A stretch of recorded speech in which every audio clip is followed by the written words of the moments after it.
her şeyden vazgeçmemi. Sen istedin ayyaş olup içmemi.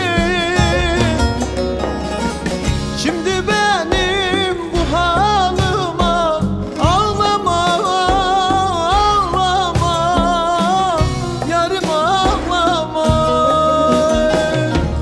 Şimdi benim bu halıma ağlama, ağlama, yarım ağlama.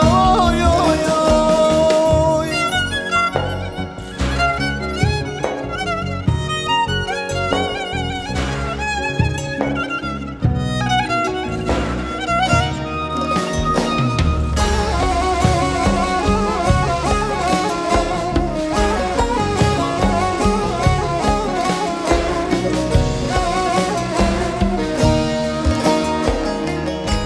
Hasretinden verem oldum, gelmedin.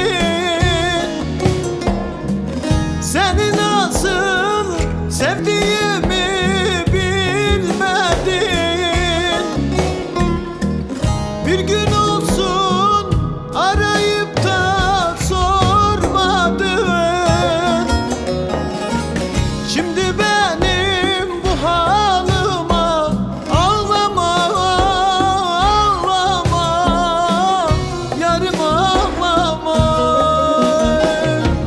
Şimdi benim bu halıma ağlama, ağlama, yarım ağlama.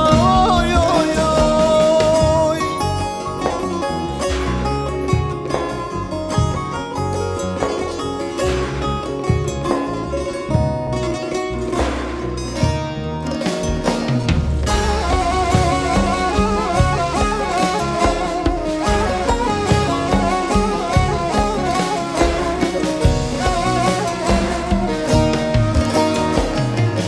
Beni böyle bir başıma bıraktın. Hasretinden